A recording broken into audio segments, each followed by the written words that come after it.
আসসালামু আলাইকুম রহমতুল্লাহ।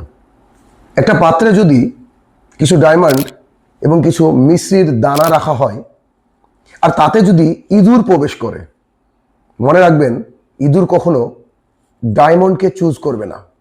মানে ইঁদুর সেখান থেকে বেছে বেছে মিশ্রির দানা নিয়ে গিয়ে তার গর্ত ভর্তি করবে।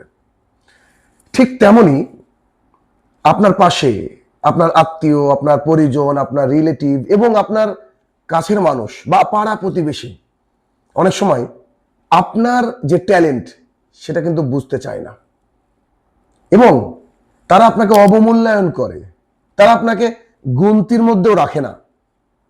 তখন আপনি কষ্ট পান, তাই না? না, আজ থেকে কষ্ট পাবেন না।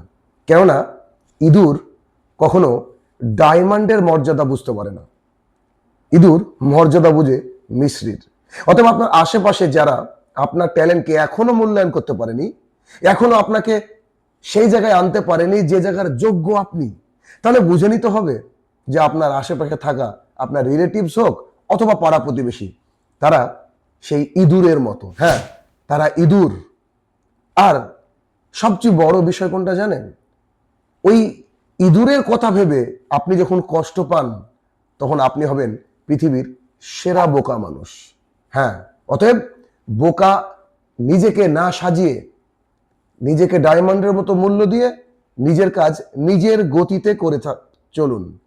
মনে রাখবেন, মানুষ মানুষকে মূল্যায়ন করতে দেরি করলেও নিজেকে নিজে মূল্যায়ন করতে যদি দেরি হয়ে যায় তাহলে কিন্তু বিপদ আসতে দেরি হবে না। সুতরাং আপনি ডায়মন্ড, হ্যাঁ প্রত্যেকেই আপনার এক একটা ডায়মন্ড।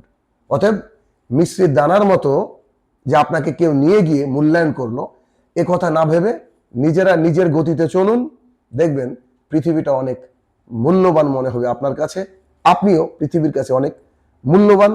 নিজেকে ভাবিয়ে তুলুন, নিজেকে তৈরি করুন সেভাবে যাতে করে আপনি আপনার কাছে মূল্যবান হতে পারেন।